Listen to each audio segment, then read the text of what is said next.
Hello and welcome to the BeeRPad. How's it going, boys and girls, ladies and gentlemen, children of all ages? Might as well just get the whole thing out there. And those in between. Yes.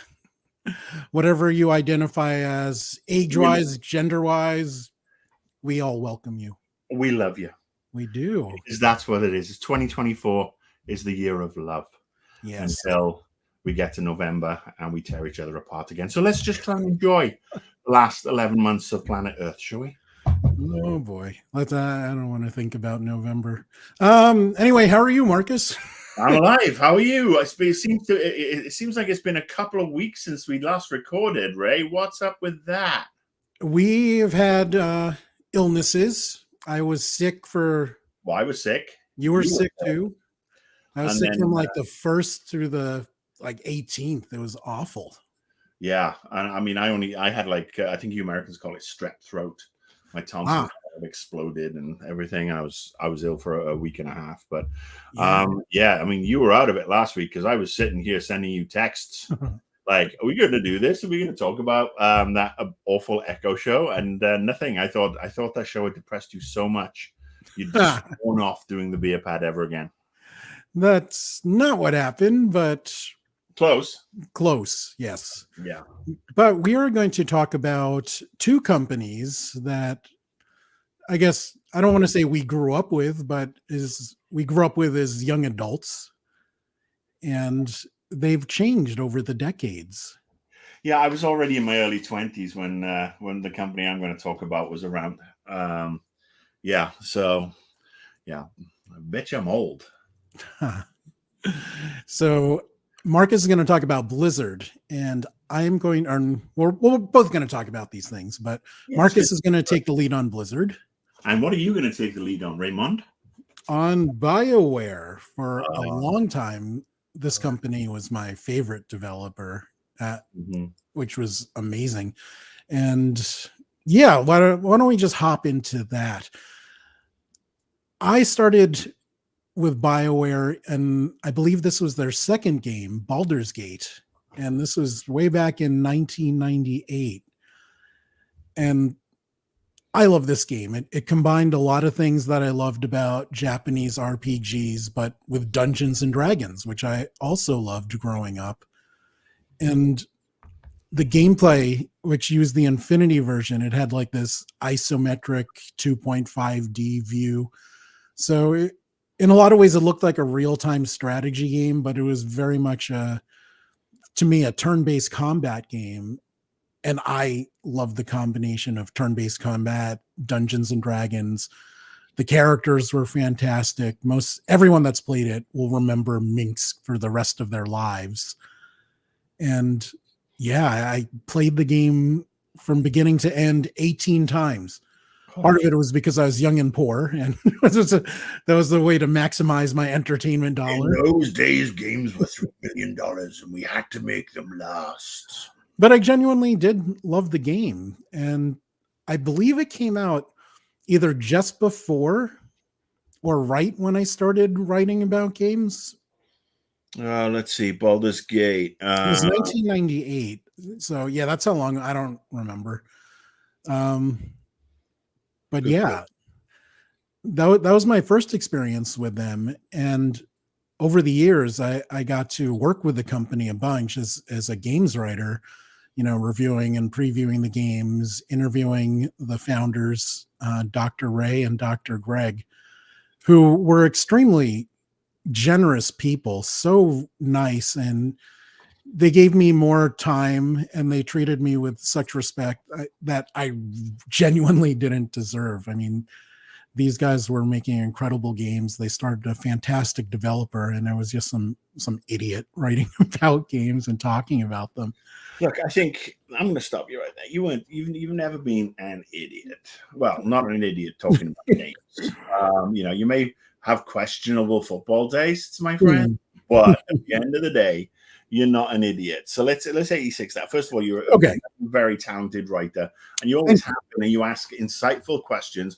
And I want to say, I don't know why you're on this bloody show with me, but you're obviously slumming it. So I think the great thing about the head to a BioWare. They were like us. Like doctors. No, they wanted to play amazing games. Right. So they were in a position to make amazing games. They are very, very incredibly intelligent men. Yes. Or people.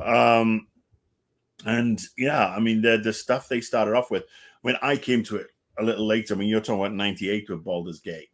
Right. And again, it's not a game I played. I mean, you know me, I have this issue with turn-based at the best of times. And yes. I was not playing Baldur's Gate or Icewind Dale or anything like that back in the day. But please, continue.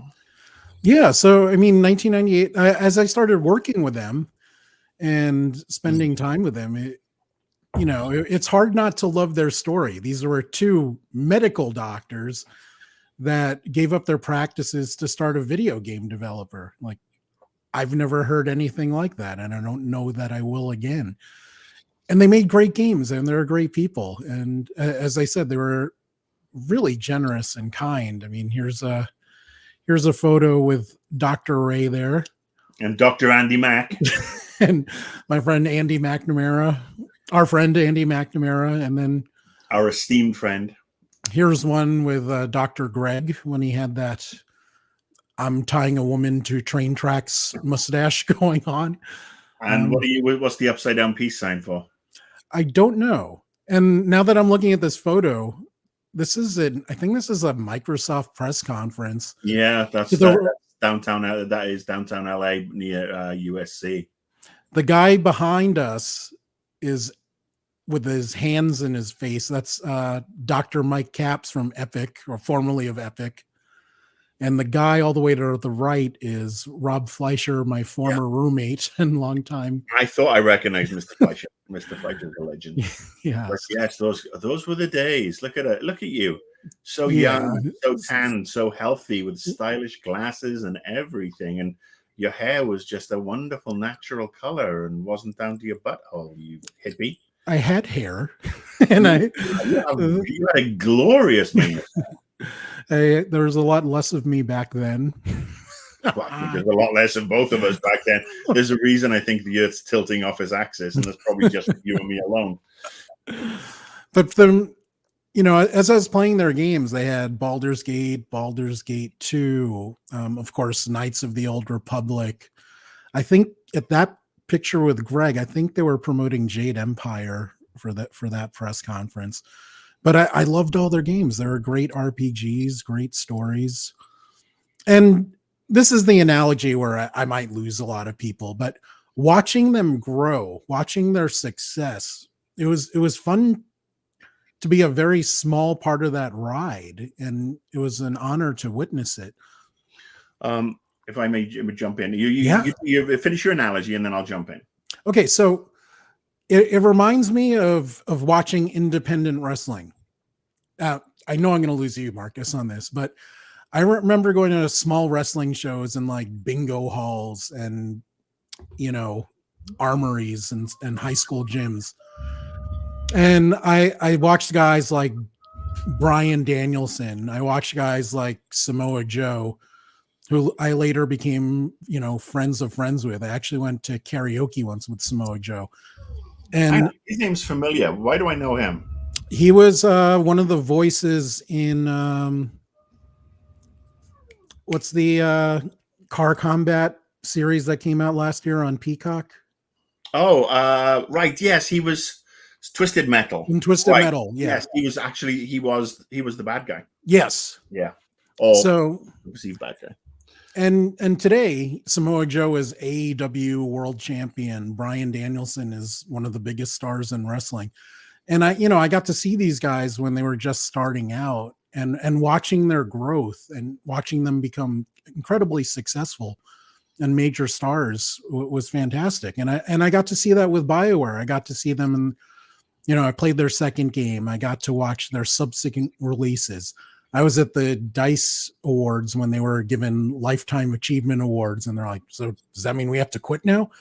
Yeah. So it was an honor watching that journey. And it's cool that, they did so well for themselves that they got to retire early. Dr. Ray travels the world, takes amazing pictures on safaris and stuff. Dr. Greg got into beer making. He owns a restaurant pub up in Edmonton. I got to go to their studio a few times, and let me tell you, going to Edmonton in February is No, thank you. No, thank you. I'm like, that's the coldest I've ever been. I'm sure. I've done Montreal in December. That was pretty cold. I actually just got off the plane and went down with the flu. It was so cold. But I'm going to take you back a little bit. Yeah. Take you back to 2003. And my first interaction with BioWare with a little game called Knights of the Old Republic. Right. On my Xbox, my OG brick of an Xbox. That game obviously was Star Wars, and Star Wars didn't have the best track record in the game space. It was before that. I mean, it was it was up and down more than somebody's pants when they've got diarrhea. But that game also shouldn't have appealed to me because what did I say to you before? I don't like turn-based. You do not. But this game on my Xbox, I was 2003. I was working at Nova Logic, and I was living in Woodland Hills. I don't think I was dating at the time, but all I remember is that bloody game. That game that was so well designed from the get-go. The game that I played 6 hours of, then restarted from the beginning because I really wanted to get every single thing and get powered up and explore my choices. And that twist at the end, slightly telegraphed, but I'm always suspicious of these things anyway. But that to me was the greatest Star Wars experience I'd had outside of the original trilogy in the cinema. And I mean, 21 years later, you're still making HK-47 references, isn't? Well, of course. I mean, HK-47 is canon. He's everybody's favorite murder bot, for God's sake. Second favorite here. Well, I know, but you're a child. So that was the first time I became a BioWare fan. Okay. And, oh boy, did I become a BioWare fan. I mean, I got really into. I mean, like I said, I didn't go back behind their catalog, but I was so excited for their next title because it looked so different and so cool, and it had this Eastern feel to it, this Asian infusion, right? And unfortunately, it was Jade Empire, and it was from the high of KOTOR. I've tried replaying Jade Empire on Xbox Game Pass. Still don't know what the fuck I'm doing. that game. But nobody's consistently perfect. But I still loved them after that. And then, Jade Empire came and went, was a bit of a misfire. But then we got into the glory. It was the glory for me. The glory, right? It was Mass Effect, right? Mass Effect and Dragon Age Origins came first. And Dragon Age for me, it did. You're right. Yeah, on the Xbox, I didn't have a PC capable of playing it, and I again lost so many hours. Same here. Love that series. Just trying to figure out what the best team was, wondering why my AI was still as dumb as a post after all these years, but just exploring and drinking in the lore and looking for every single nugget of information or anything that would make my team stronger. That and then Mass Effect was a double whammy that just put these guys front and center as one of the greatest dev teams of all time. Right. I mean, I thought of them highly before that. And for me. Yeah, no, as people know, you're more of a sci-fi guy and I'm more of a fantasy guy. So they were in my wheelhouse with Baldur's Gate and Neverwinter Nights, which they did with Atari, and Dragon Age, of course. But going back to Jade Empire, I don't think it's as bad as some people remember. I just think following KOTOR is hard, like, oh yeah, I mean it was guilty of not being KOTOR. Yeah. It had so many boxes to tick, or that it did tick. Had it come out before KOTOR, I think it could have been a bigger success. Yes. I think they overcomplicated it a little because they wanted it to be not KOTOR in so many ways. Right. And I think they may have just tipped it and perhaps overthought the game. I mean, it was a beautiful game to look at, and it had these different combat styles and this beautiful story, but it just, to me, it felt much like the sequels to the Matrix movies. The first one, first one was obviously brilliant, but the second one and the third one and the fourth one just diminishing returns. And this was diminishing return for me. I understand. And this goes back to what I was saying about Dr. Ray and Dr. Greg being cool, because I think I was still in my 20s or maybe early 30s when that came out. And I would joke with them, and they tolerated it. I'm like, oh, great. Two white guys are making a game about Asians. And like, well, I suppose they couldn't really give you a clap back there. I mean, they seem like very decent men.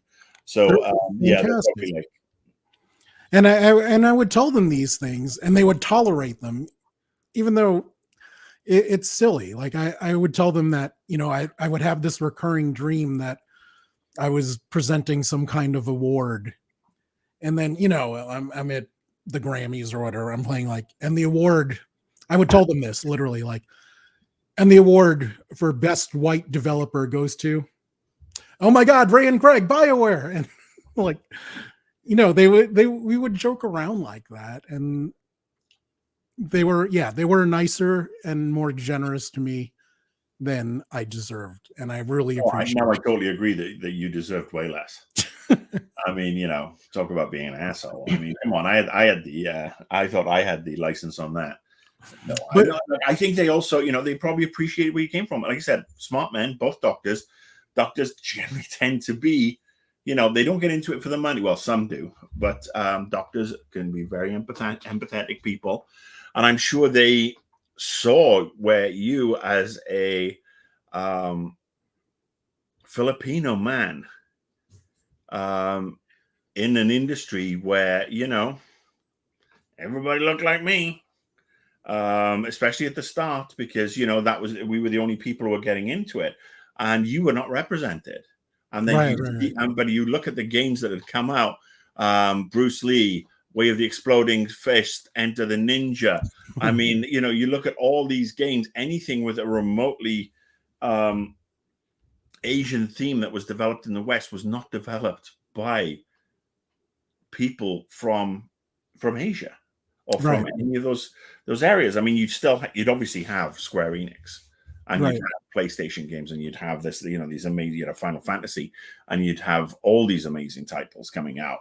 But again, there was such a disparity, and thankfully it started it has been closing over the last 10 years or so. I mean, we're still not in a perfect space, but it is refreshing to see more stories. We're certainly not as bad as the Oscars. It's funny that you mentioned Square just now, because prior to BioWare, they were my favorite developer by a long shot. And then Baldur's Gate came around, and Neverwinter Nights and Knights of the Old Republic, and there was a good chunk of time where BioWare was just my favorite company in video games. I think most people had Square down as their favorite in the early days of Final Fantasy, especially on the Super NES and the Game Boy. Yeah, you start the Game Boy where you had Secret of Mana, and I mean, you look at some of the, there was this sort of like from the mid 90s, early mid 90s, we had these amazing games come from Japan for the Genesis and for the Super NES and for the Game Boy. Like I said, Secret of Mana, Final Fantasy, Shining Force, which was just one of the best soundtracks and one of the most beautiful Genesis games. So that is not them. That is Sega. No, it's not Square Enix. Right. It's Sega. But I mean, we had these games coming from Japan. Right. That was not a Western developed game. And so many of us, me included, was such a huge fan of Japanese games at the time because they were doing it so much better than everybody else. Right.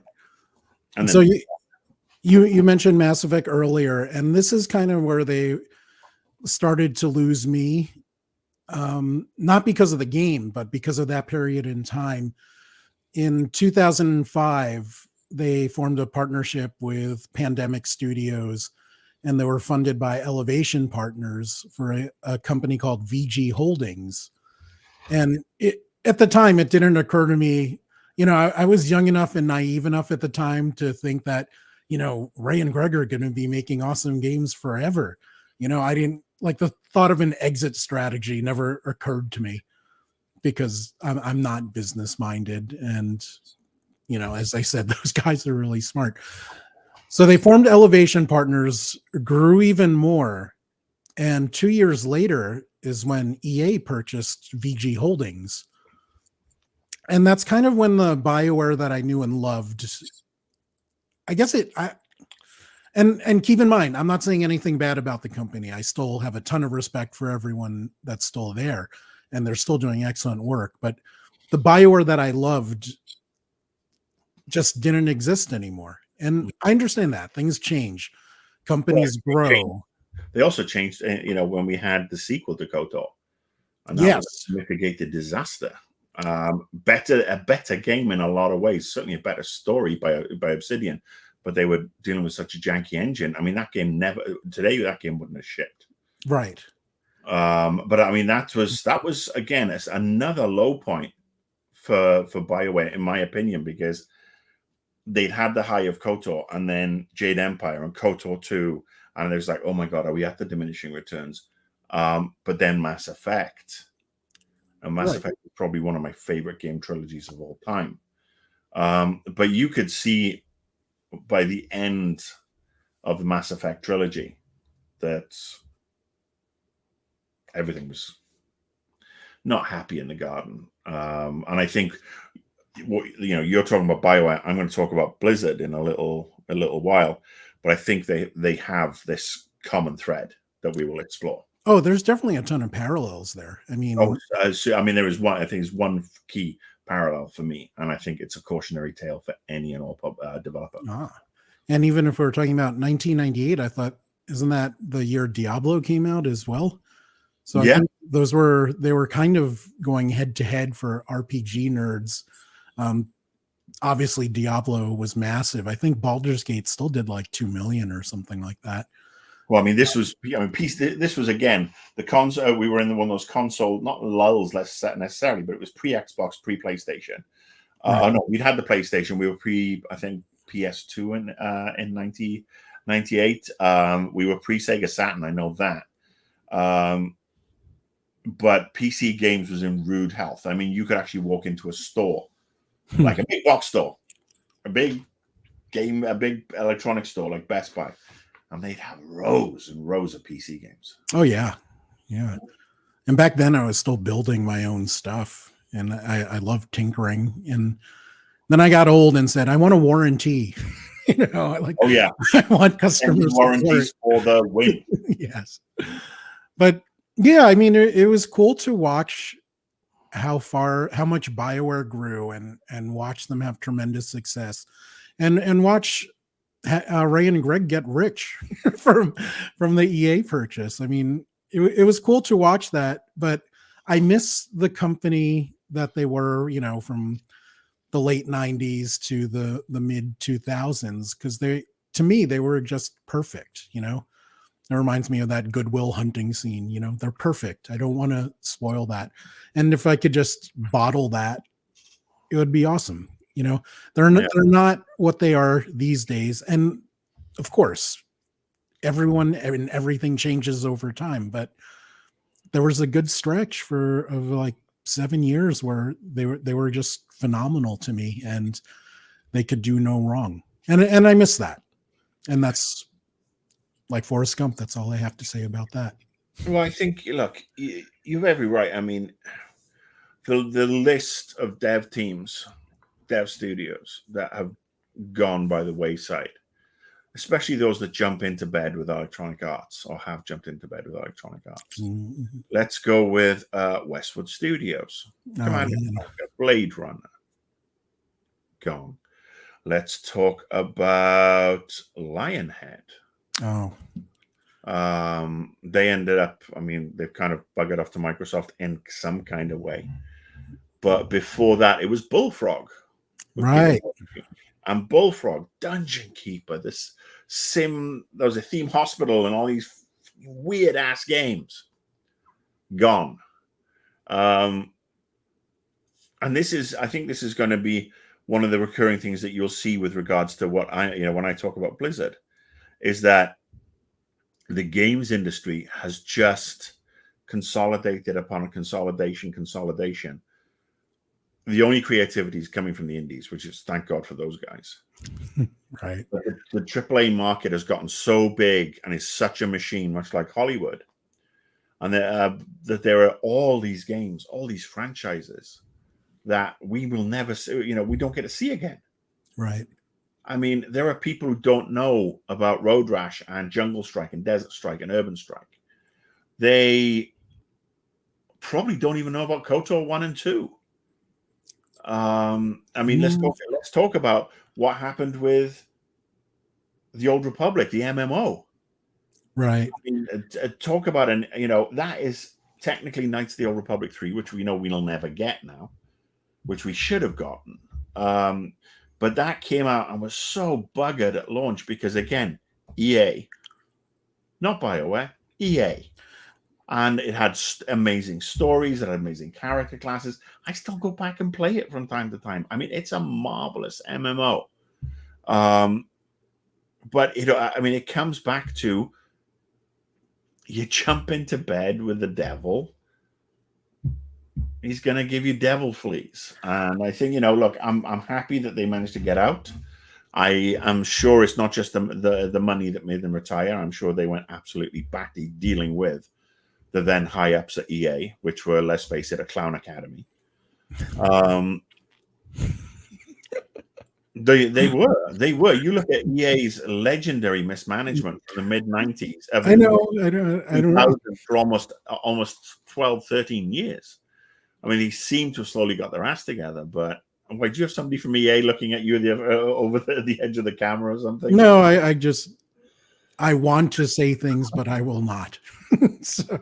Well, look, I mean, yeah, you know me. I tend to say stuff. But yeah, I mean, you could see in the later interviews with Ray and Greg that they're done.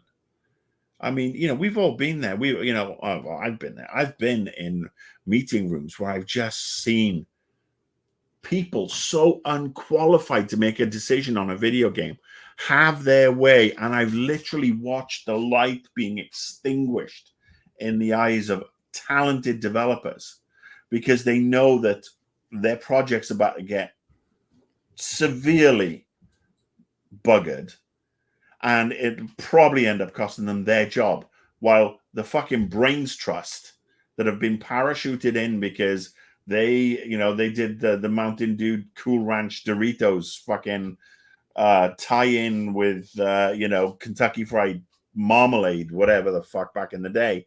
These people are parachuted into the games industry because, as I've said before, the games industry wants to be every other industry except games and has this inferiority complex and doesn't have enough faith in its own people who've actually got the games industry to where it is. Right. That's the fucking problem. And that's why we don't have Ray and Greg, which is a fucking crime. I'm so happy that they're off traveling the world, brewing beer. But there are so many people, so many talented developers who are getting the shaft because some C-suite level dildo is more concerned about the share price and hitting a bunch of fucking metrics or copying fucking Fortnite. Oh, I love when you go on these. These are so much fun to hear. Well, it's and watch. It's ridiculous, right? I mean, I saw this at Vivendi. I saw it at Ubisoft. And I know we have to keep the lights on. We have to pay the money. We have to do this and this. But I have watched companies be bought out over the last 3 or 4 years by big companies who've got no fucking clue what they're doing. And I'm talking about Embracer Group. Right. Who bought all these companies out and then just put people out of work because they couldn't manage a piss up in a brewery. And I feel for all these people, these thousands and thousands of people.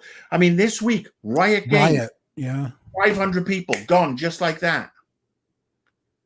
And it's basically top heavy, and the whole fucking thing's going to collapse, mate. No, I agree, but let's end the BioWare segment on something positive.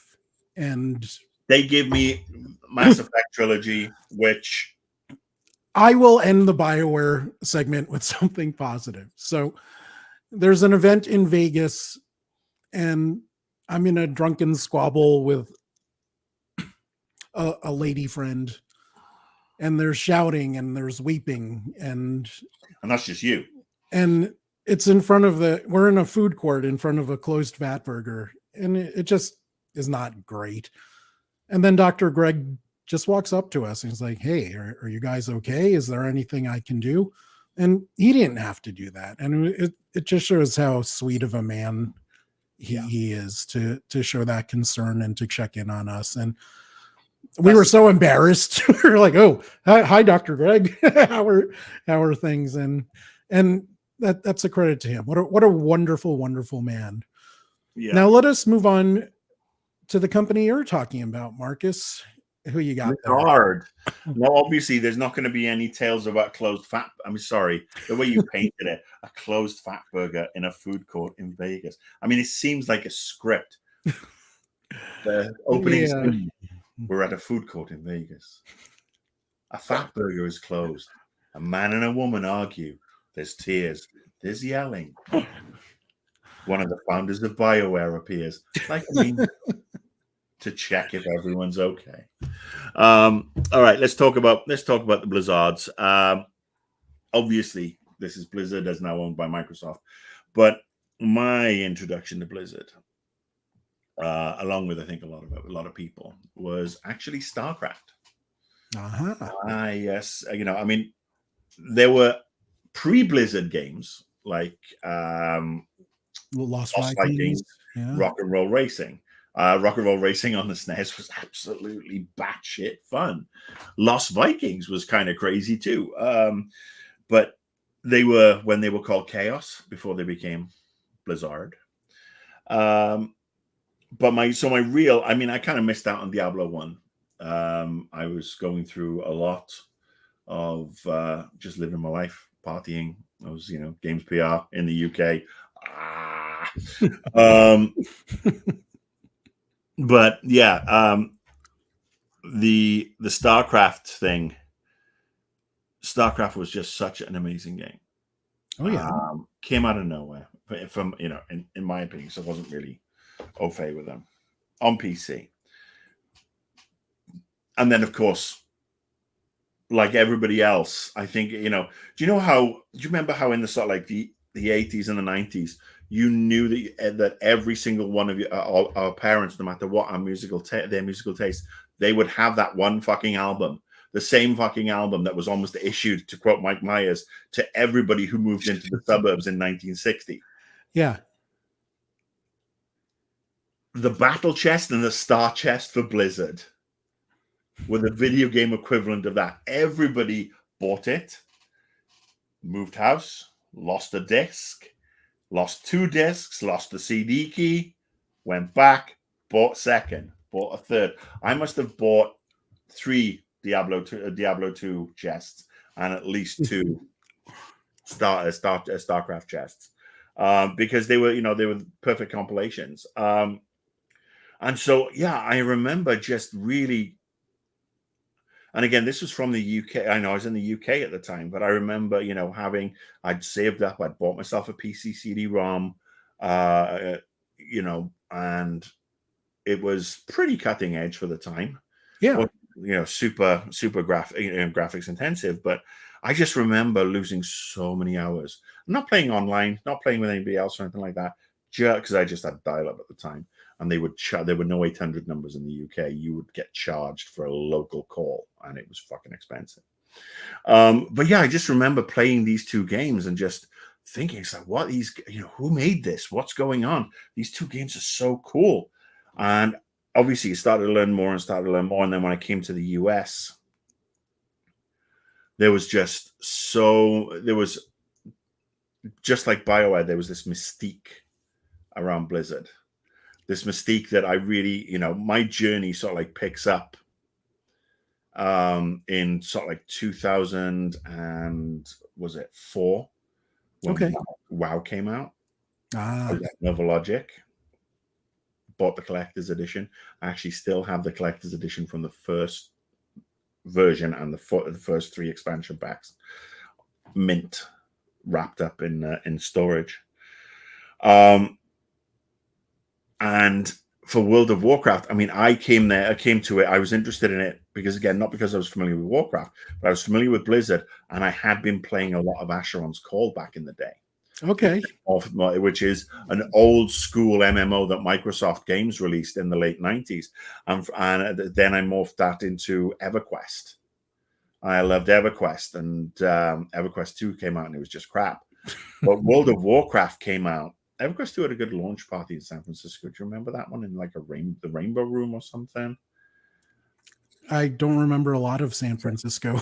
I remember going to it with Sean Kalpinen invited me, wherever he may be now.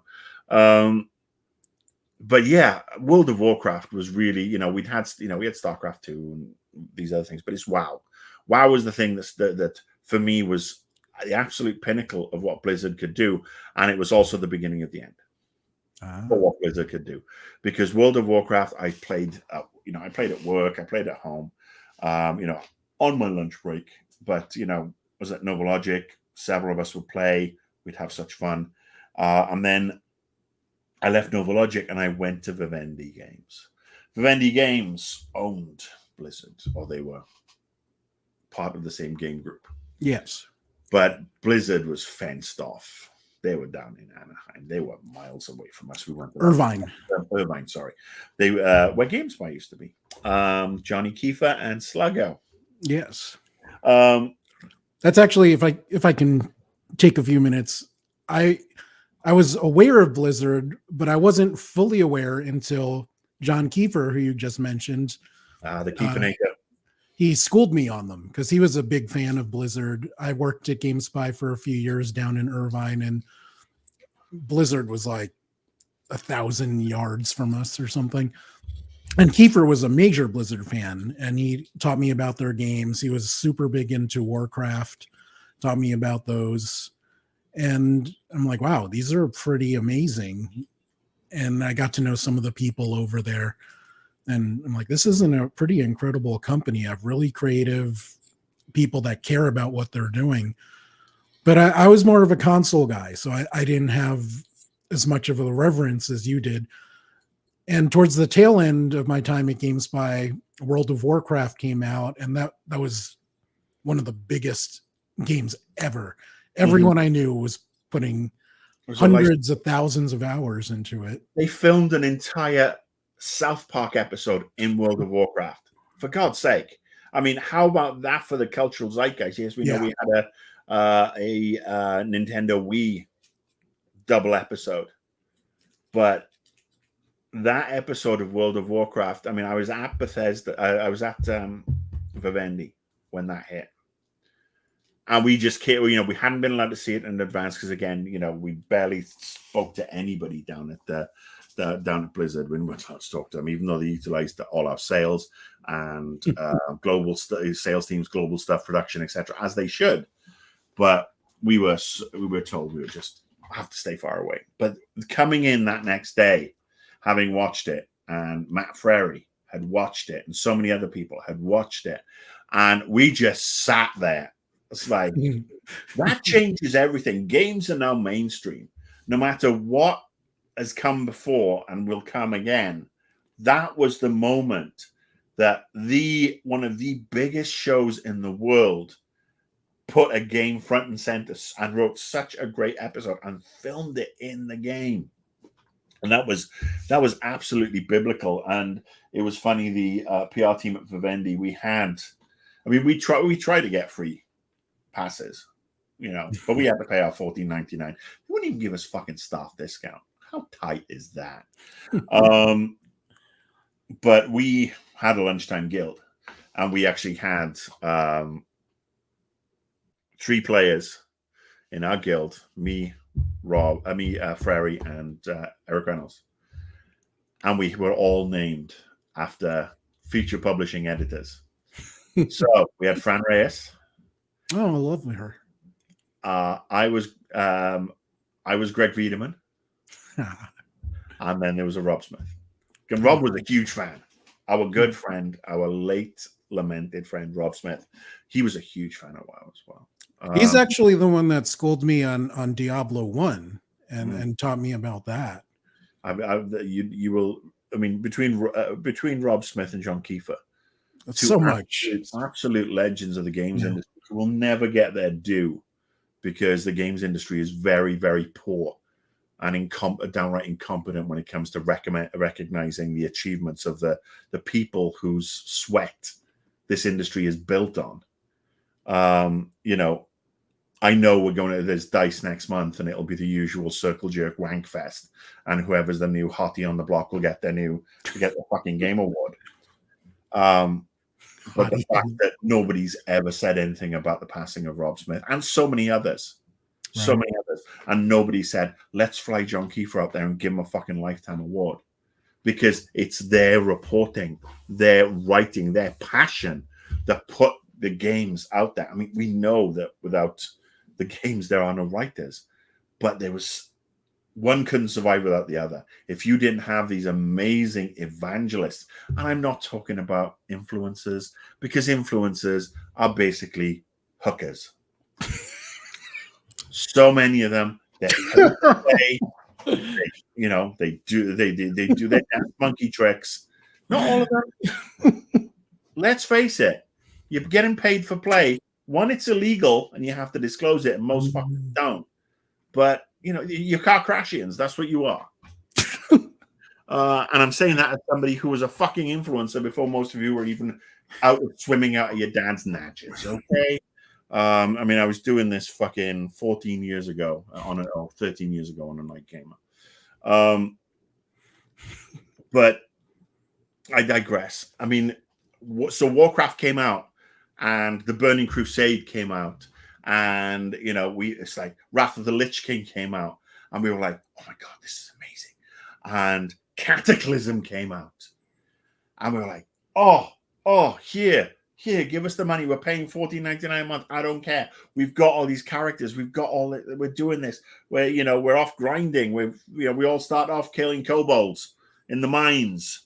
But we've all got night elves, and we've all got this, and oh my god, now we've got mounts, and oh my god, now we've got flying mounts, and oh my god, they cataclysmed the entire place, and it's all gone.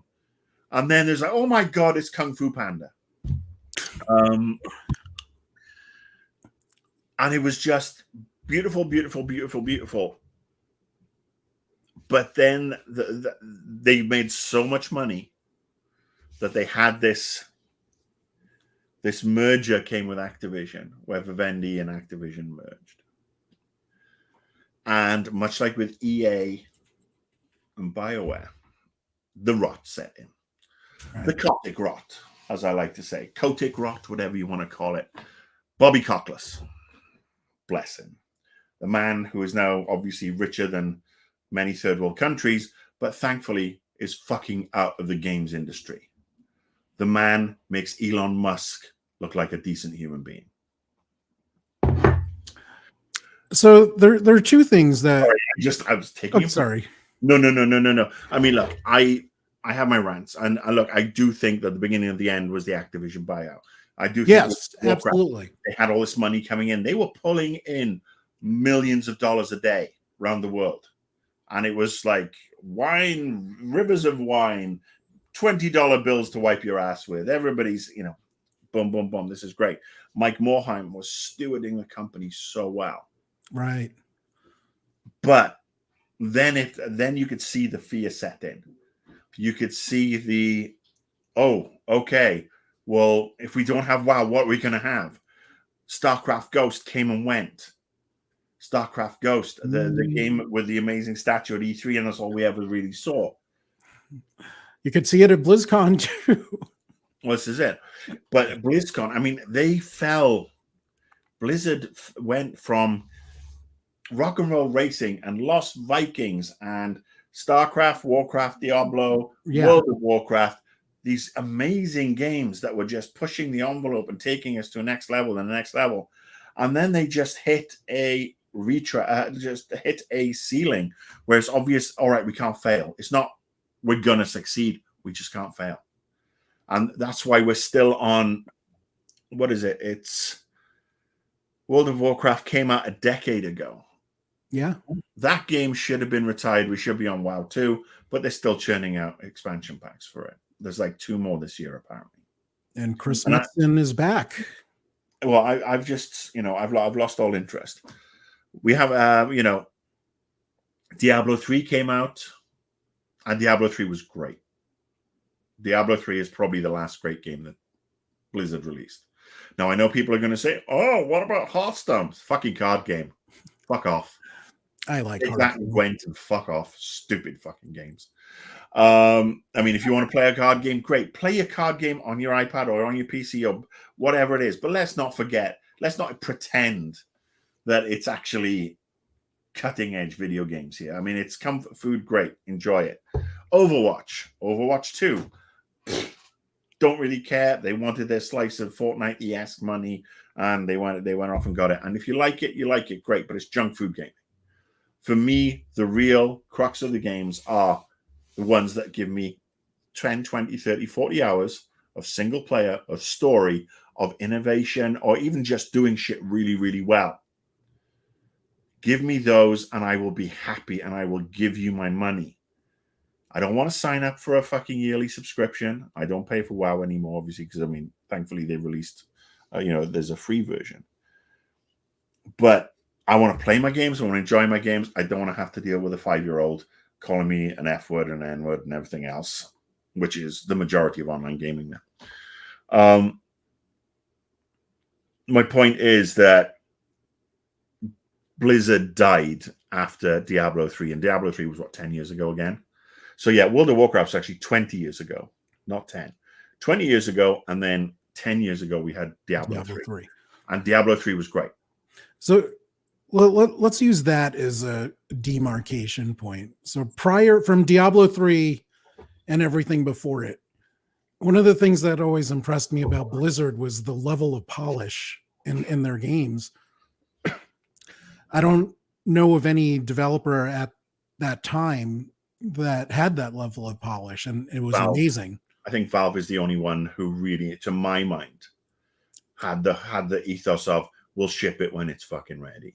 Right, but they didn't have that because obviously Valve were only doing 3 or 4 games. Exactly, that's what a bunch more. But there was this mindset, this almost rock and rolls mindset of when is it coming out? When it's fucking done. Right. And that's great. I love that. And one of the other things that impressed me was their fan base. I've been to a few BlizzCons, and you can feel the love that these people have for Blizzard's games and the work that they put in to cultivate that. It was really amazing. Like BlizzCon has this unique energy about it that it's a pleasure to go to and a pleasure to be in that crowd. I went to a couple. I mean, this was again benefits actually of Vivendi. We got some free passes. Thanks, Blizzard. So we got the VIP passes. So we got I got my Murloc pet and everything. Mm-hmm. And it was so good to go and see everything. And yes, the level of adoration must be so heartwarming for the dev team, especially, compare it to now, where over the last 7 or 8 years where everything's become so damn toxic. Where it's like, you changed my sniper scope by 0.1% in a nerf. I want to kill your fucking children. Right.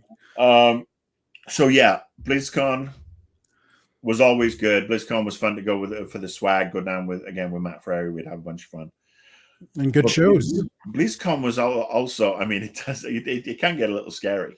It's that and Star Wars Celebration down at Anaheim. I mean, a little too scary for me at times. But I mean, I'm not that level of fan. I'm not that outgoing a level of fan. Yes, I mean, I am fandom Doctor Who, Marvel, Star Wars. Right. I mean, for God's sake, I've got a stormtrooper up there doing a crane kick. Yes. And it's funny you were bagging on Hearthstone earlier, which there was a good 2 or 3 year stretch where I was playing a ton of Hearthstone and spending a lot of money on Hearthstone. And that's the thing. You were spending a lot of money on Hearthstone, right? Which is a fucking card game, dude. Yeah. Just buy a pack of fancy swords and sorcery looking cards and create your and play Hearthstone that way. But again, this is the thing. Right. Wait, hold on. So I was playing Hearthstone and I ended up playing a lot with a bass player from a pretty famous grunge band that I just happened to connect with. Will not name names at this time, but it was weird to me. Name or go home. No, she will not be happy about it. So it was weird to me that this kind of person that was in a grunge band was playing Hearthstone and that we connected over it. So that shows the kind of reach Blizzard had. No, look, that's great. And I rag on these games because to me, they're pointless. Just to me personally. And I'm an opinionated old fuck. So I will actually say if something is pointless to me, it's pointless to me. If you want to play it, you want to play it. But if you want to spend a shit ton of money on a glorified fucking card game on on PC or Xbox or iPad or whatever you're playing on, it's like, hey, it's your money. You do what you want to do. I would rather take that money and go and order a really good pizza or chicken wings or buy myself a book or something. But again, we all have our things. So great. Just because I rant about it doesn't mean it's gospel. Because again, I'm expressing an opinion. For the professionally offended out there, fuck off. I was professionally offended long before you. I'm professionally offensive. But yeah, let's go back to Diablo 3. Diablo 3, absolute pinnacle. Again, totally knackered launch, much like Knights of the Old Republic online. Horrible launch because again, these were back in the days of us having dodgy servers and everything else, and that's all gone now, which is great because we are talking about a decade ago. But that game is probably, outside of WoW, it's my most replayed Blizzard game. Oh. I've run through it with every single character. Got all the expansions, had an absolute blast with all of them. Loved the color, loved the variety, loved the characters. And I was so excited for Diablo 4. I mean, I'm not going to talk about the Diablo game on the iPad, by the way. Because that's pretty rank. Oh, you know what else is rank as well on the iPad? The Warcraft Rumble game that they've released. That's pretty fucking shit as well. But yeah, Diablo 4 came out, and Diablo 4 was just my joint biggest disappointment of the last 5 years, along with Starfield. Both of those games came out last year, and both of them, at least one gave me about 100 hours of enjoyment before it. What's going on? What are you chuckling at now? I was going to make a slightly inappropriate joke, but I didn't. Right, go inappropriate. I don't care. This is good. I thought one of your biggest disappointments would have been the cancer. No, Diablo 4 was a bigger fucking disappointment. So you actually make a good point. I was more disappointed with Diablo 4 than I was with the prostate for developing cancer. There you go. Wow. Diablo 4 is worse than cancer. You hear it here first. There's your fucking clip. When you edit this, I will say to you that in the last 7 years, I have had 2 heart attacks, a double heart bypass, and cancer. And Diablo 4 was worse. And Diablo 4 is worse. Because Diablo 4 took so fucking long, and it is a soulless game. It is devoid of warmth. It's devoid of any joy. It's a mediocre retread of Diablo 3, but with all the fun bits taken out. I made the mistake of pre-ordering it to get early access, and I still haven't finished it, which sucks because I paid cash money for that fucking game. I feel like somebody at Blizzard needs to cut me $100 check. So is the Blizzard you love gone? I think the Blizzard I love is gone because, again, no Mike Morhaime. It's like, no doctors in charge of BioWare. Bio, when you take the fucking head off, they're not Hydra. They're not going to sprout a couple more. You take these people and they leave because they are so sick of being ground into the fucking earth by idiots in charge at Activision or EA. Even though they're supposed to be, off on their own thing, and they're supposed to have, be left alone, but they've got no protection. And Activision and and Blizzard are now part of Microsoft. And now I hope to God that somebody at Microsoft goes in there and goes, "Hi guys, you've got amazing shit. You used to make amazing shit. What the fuck has happened since?" Not that I'm advocating violence towards that developers. Who's doing the slapping? It's somebody from Xbox smacking their own hand. Okay. That's it. Not touching anybody, not invading space. But I mean, you also look at how bad that company's got. Look at the fucking assault allegations, the abuse allegations with Activision and Blizzard.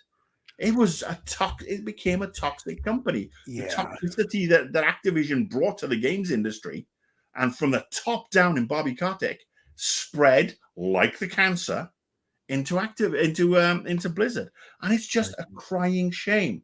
Now, BioWare's gone. BioWare, we know they're still there, ish, and we know that we're getting a new Mass Effect, new Dragon Age, and a new Dragon Age.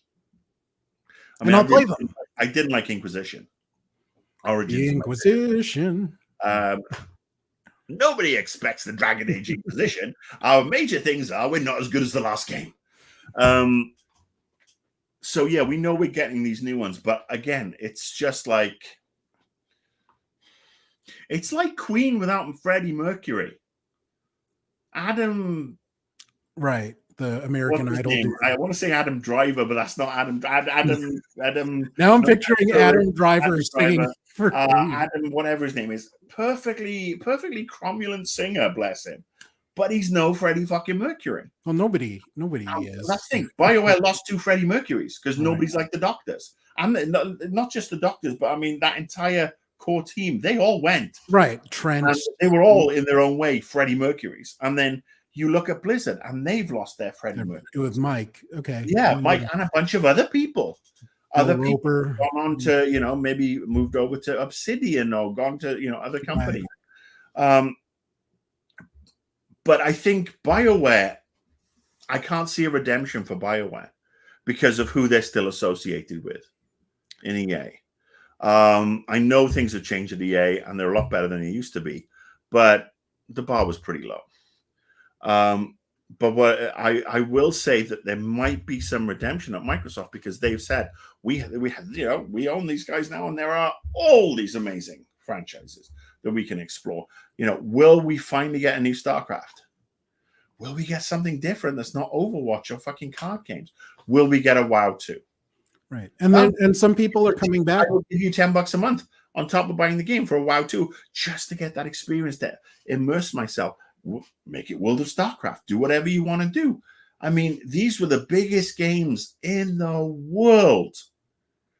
And it's interesting that some people are coming back to Blizzard too. I mentioned Chris Metzen, who created a lot of the Warcraft lore. He's come back to the company since the acquisition. Yes. Which is good. Yes. The broom is sweeping, it's cutting out the cancer. And I really hope that Diablo 4 is the low point. Although Warcraft Rumble might be a low point. I mean, it's just not good. Now I'm picturing your box quote: "Diablo 4 worse than cancer." Marcus Pierce. When box quotes were a thing. Yeah, I think, and look, I've got friends who work there, and they are great people, but they are not people who were in a position of power to manifest the change. Right. And I hope that those people are given their head and given the chance to express their voice, and they can do it in a way that's not Bobby Kotick level toxic. The man was a cancer on the games industry. He is a cancer in general. He is a horrible, horrible, horrible human being. That, he makes, Jesus Christ, he makes Walter White look like a fucking hero. At least Walter White has redeeming features. Bobby Kotick doesn't. And I say this is the guy is friends with my oncologist.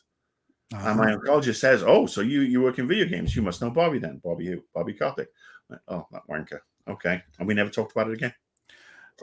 Why don't we close up your segment with saying what you loved about Blizzard at their peak, and then we'll move on to the comments. This stuff was so much fun. I mean, you look at what they did with WoW. They were so receptive.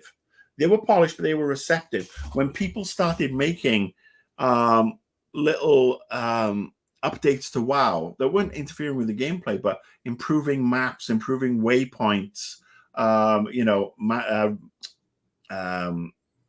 inventory management, all these different things that we would download and install and work with, because WoW was working with them, and it wasn't hacking anything. It was just making things tighter and tighter.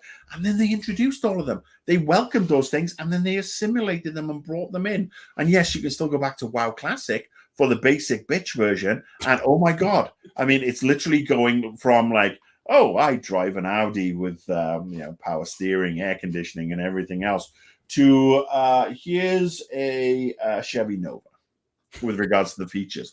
Runs perfectly fine, does what it says, but it's not exactly comfortable. But I mean, they did that. But who did that back in the day?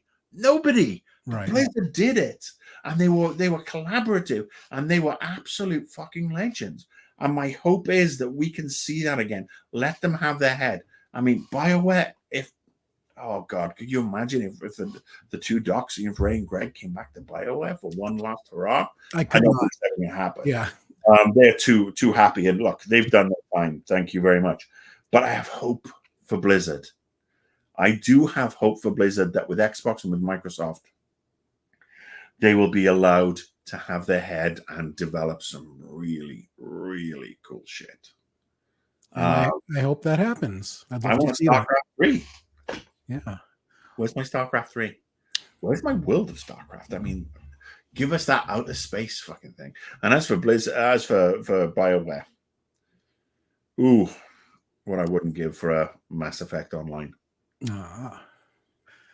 So before we go, let us take a look at the comments section. If you guys have any questions, please fire away. Carlos is sick now. So apparently we made him sick. Yeah, I think we blew our germs all the way to Chicago in that Arctic gust. Well, you're also surrounded by, like, don't you have 12 feet of snow out there? He called me out on Twisted Metal for forgetting that name. Sorry, David Jaffe. Martin says, I remember watching the trailer for Mass Effect back at E3. Blew me away.